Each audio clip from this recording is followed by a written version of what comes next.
our notes today, we are working with our exponential growth and decay formulas. Yet again, we've done this before in our exponential unit.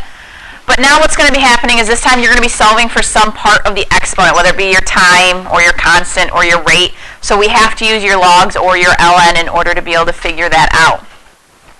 So the continuous growth formula that they generally give us is this one here. But I don't like that one, so we're not going to use it. You're going to use this one, which that one should actually look very familiar to you. Instead of an a, we used a p before. Y equals p e to the rt. When did we use that formula? Word problems, when we had continuously compounded bank accounts and whatnot. But it's just instead of the p, they use the letters a sub 0. That still means your initial amount.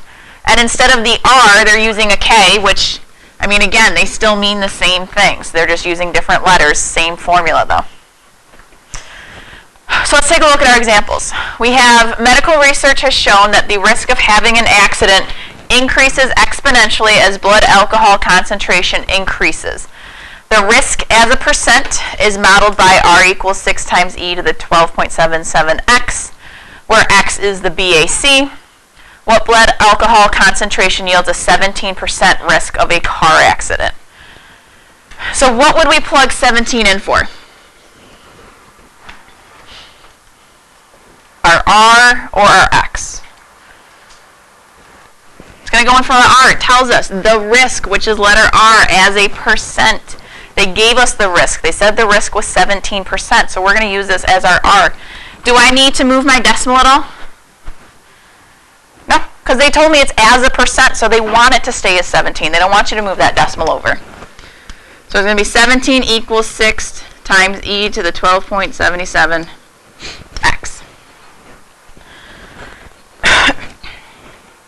So now we just need to solve for our x. So first thing we got to do is divide by 6,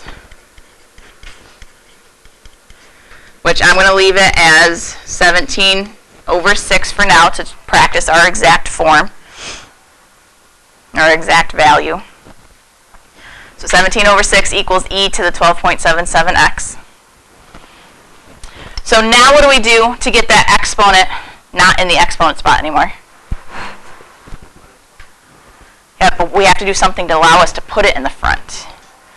Not log, because I've got the letter e, I got to take the ln of both sides. So ln of 17 over 6 equals 12.77x ln of e. Because remember, it follows our log properties. When you take the ln, it moves that exponent out in front. Now what I want you to do right now in your calculator is figure out, type in ln of e. What does that equal?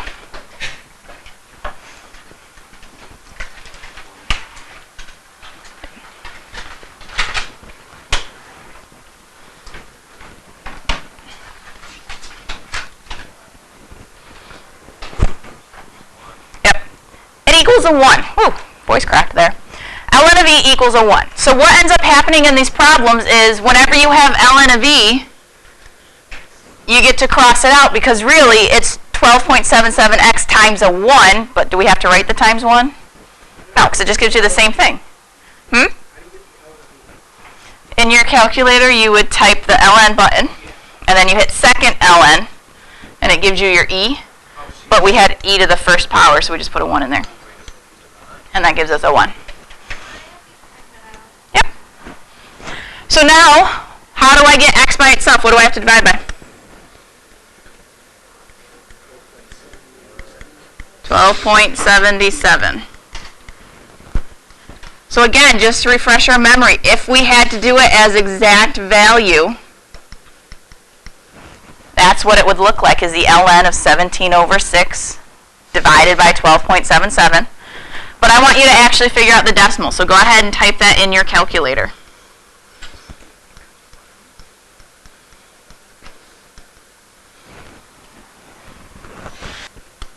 Now they didn't tell us where to round it to, so 4 or 5 numbers after the decimal is generally preferred because that makes it more exact.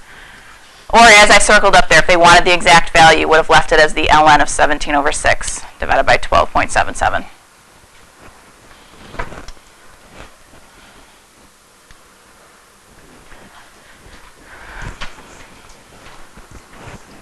So let's take a look at our next one. We have Mexico City experienced continuous exponential population growth throughout the latter half of the 20th century. In 1970, the population was 9.4 million people. And then in 1990, it had grown to 20.2 million people. Bless you. They want us to find the constant k to 4 decimal places. So we're going to use our formula from up above. Y equals a sub 0 times e to the kt power.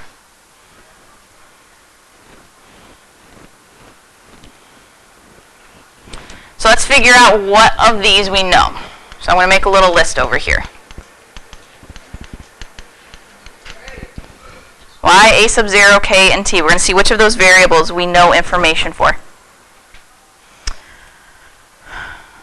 So y, do we know what the new population would be? Technically, yes. To find our k, we do.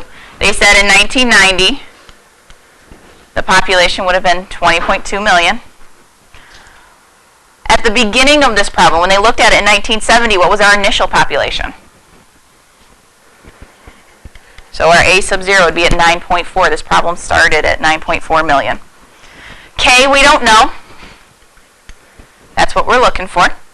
And then t, how many years went by? 20. 1970, 1990. 20 years. So we're going to plug in for all the ones that we know. So 20.2 equals 9.4 times e to the 20k.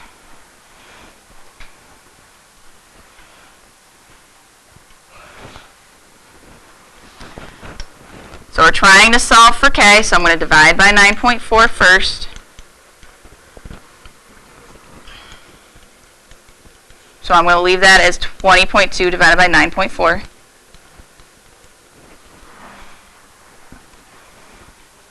Fine, when you have decimals, it makes it a little easier if you just type them all in at once. So then again, I need to get my exponent out of the exponent spot. So how do we do that? We take our ln of both sides. So I have the ln of 20.2 over 9.4 equals 20k ln of e. But again, ln of e turns into what? 1. So we can cross that out.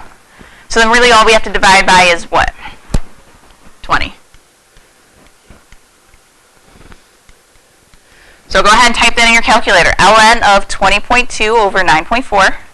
Close your parenthesis and then divide it by 20 so we can get our k to 4 decimal places.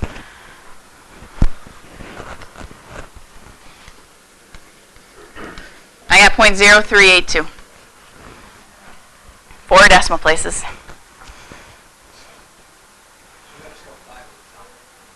I know, but it didn't tell me where to round to. This one told me 4 decimal places.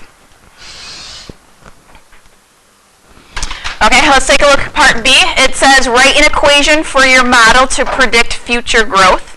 So we're going to leave y as y because we don't know what the future growth is this time. We're just writing a generic formula.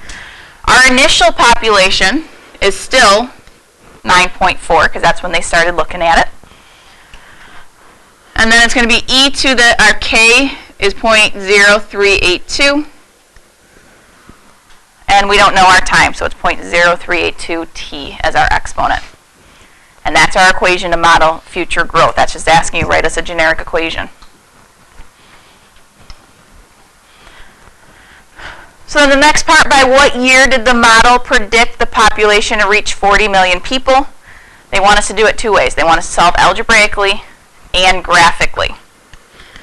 So if we're looking for when it reaches 40 million, we're going to set it equal to 40 million. And we're trying to find our t, what year. So we're looking for our t in this one.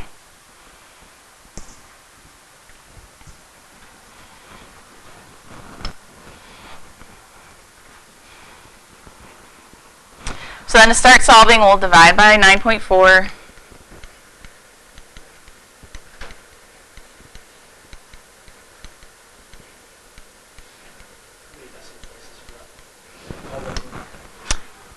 Not there just yet. You always want to save the rounding for the end. That makes it more accurate. So now we're at the point where we have to do what to both sides to get our exponent down? ln. So I have the ln of 40 over 9.4 equals 0.0382 t ln of e.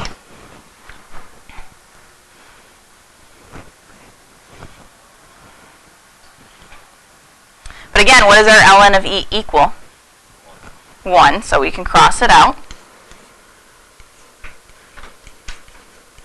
And we just have to divide by our decimal. And you should get a decimal for your answer. So let's see what you get.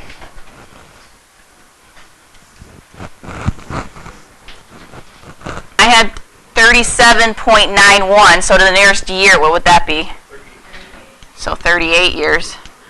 So if I do 1970 plus my 38 years later, what year would it be? 2008, because they asked in what year.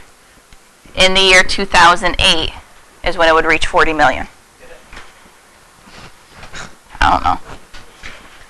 But they also wanted us to do this graphically. So let's just go through quickly how we would do this in our calculator for our graphically part. We'll set this up, because all you're going to have to do is just kind of sketch yourself a little picture on your paper when they ask you for it graphically. But one equation would be the 40, because you're looking for it to reach the 40 million. So our y1 is going to be 40. Our y2 would be our equation that we wrote, our 9.4. That's not the one I wanted. Nope.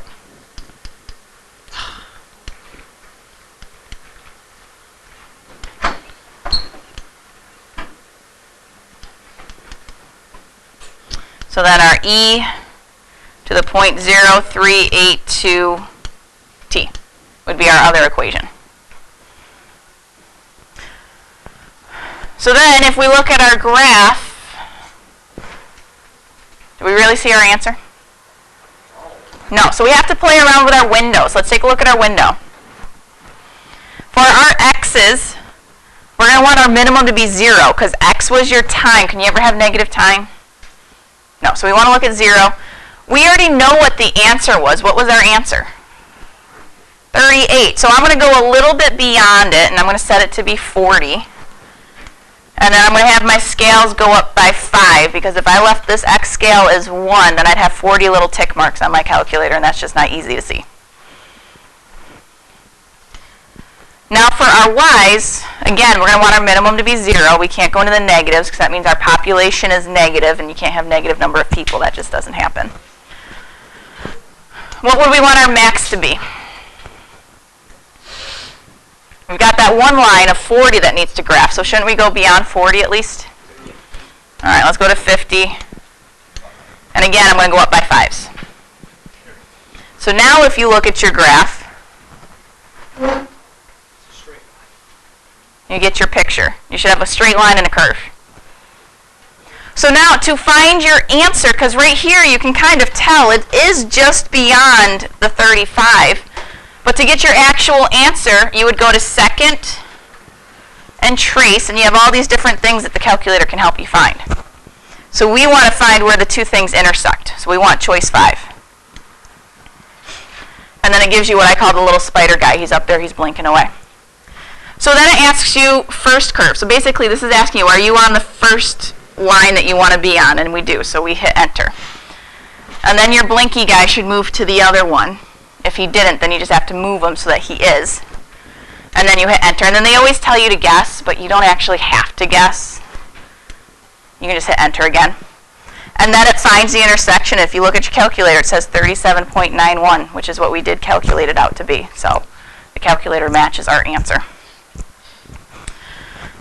So on our paper, we should be drawing one horizontal line. That's our 40. And then we're sketching one curved line. And they would intersect there.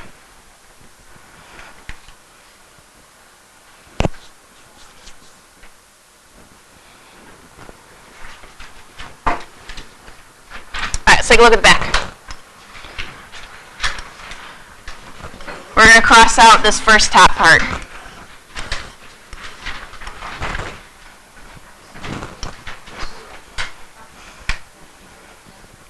So we're going to go to example 3. We got Sean invests $10,000 at an annual rate of 5% compounded continuously. How many years to the nearest year will it take for his investment to triple? So let's write down our equation. So y equals a sub 0 times e to the kt.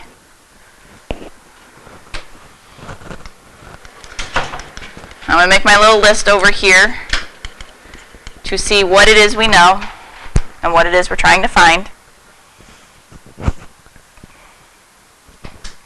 So the 10,000, what would we put that in for? Nope, 10,000 is our what? Ace. Our ace. A sub 0, that's our initial. That's how much he invested, $10,000. Our 5% compounded continuously annual rate, what would that go in as? The K, because remember, your K is just like your R if it talks about a percentage. That's your R. So then they're waiting for his investment to triple. So how much are they looking for him to have? Nope. 30,000. He's got 10,000. He wants it to triple.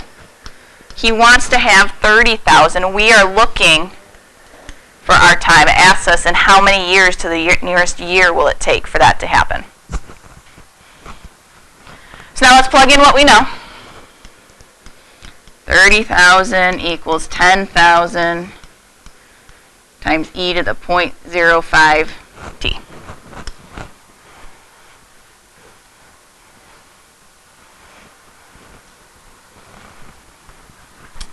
So we'll divide first by our 10,000.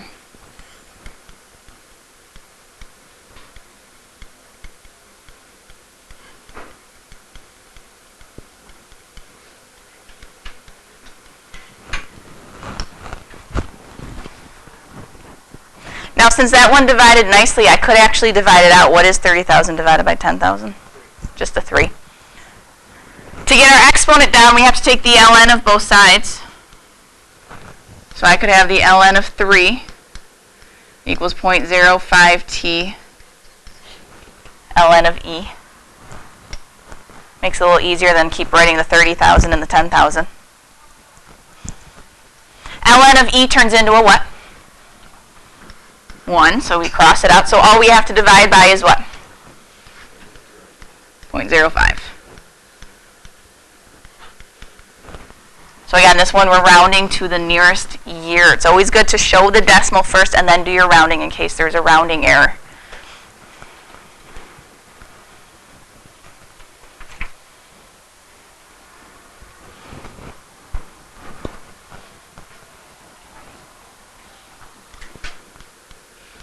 So I got 21.97.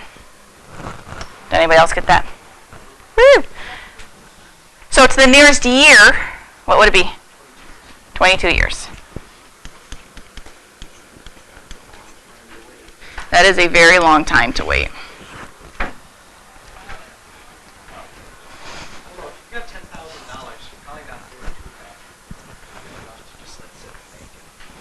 True. But it also kind of depends on where you are in your life. Like if you guys had $10,000, oh my God, that'd be amazing. But if I have $10,000, that would be gone in like no time because I've got to buy diapers and pay for a mortgage and all that stuff. It's like a old person. No real expenses, yeah. Yeah. All right, let's take a look at our last one. Example 4. We're going to revisit Newton's law of cooling, which is this formula here, where little t is your time in minutes, t T sub G is the temperature of the surrounding, whatever it's in. And K is still your constant.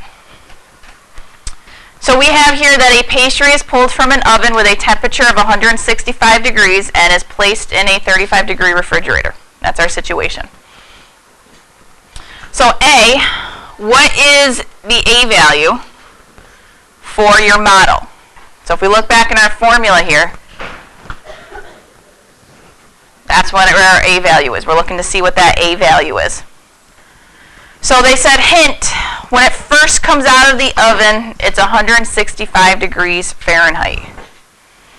So please don't tell me that A is 165, because it's not. So we have to keep in mind, if it's when it first comes out, what is our time? The situation is just starting, so our time is 0. We're at the very beginning. So we know it's 165. Our exponent on our E would be 0 because our time is a 0. And then the T sub G is the temperature of the surrounding. Well, the surrounding would be the 35-degree refrigerator. So what happens to our E sub 0, our E to the 0? Turns into a 1. Anything to the 0 power is a 1, so really I'm left with just the A there. So subtract our 35 over, and what does our A equal? 130. So whatever that initial temperature is minus the temperature of the surroundings in this example gives you your A value.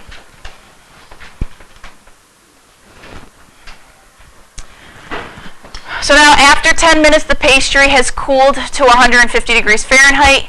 Use that information to find your K. So we'll start off with our 150 equals. We just found our A value to be 130. I'm just plugging into our equation up there. E stays as E. Time is 10 minutes, so it's going to be 10K as our exponent.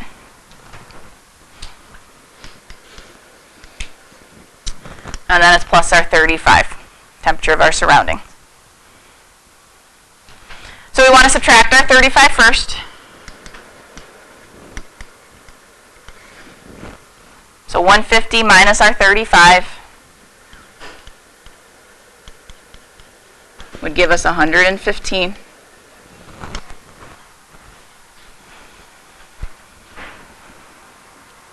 then what do we want to do? Yep, divide by the 130.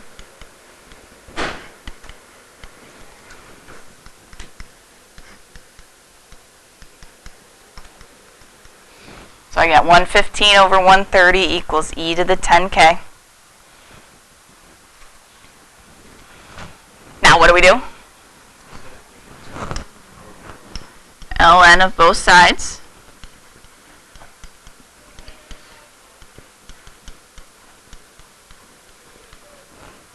So ln of 115 over 130 equals 10K times the ln of E.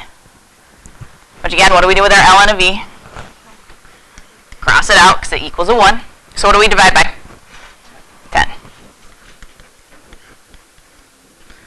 So go ahead and type that in your calculator. ln of 115 over 130. Close your parenthesis. Divide by 10. Yes, you should get a negative K value.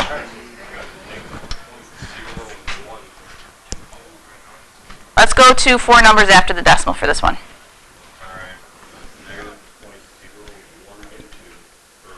Oh, that would round up to a 3.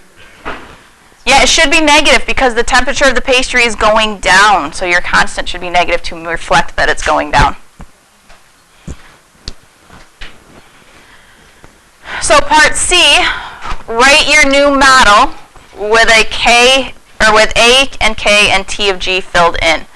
So we're taking our formula that we have up there, and we're just rewriting it with our information we've now found out. So it starts with capital T of little t. Our A we found to be 130. Our K is negative 0.0123. And we're still going to have our T up there. And then it's going to be plus our 35.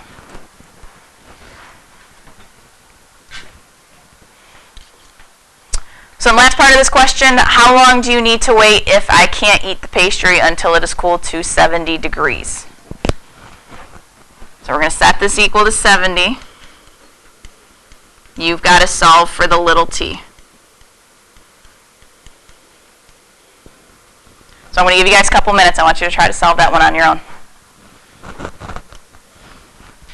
So we'll have you round this to the nearest minute. Did anybody think they got it yet? What'd you get? 107 minutes, which is a very long time to wait. That's the problem. I wanted the pastry to eat while watching the movie.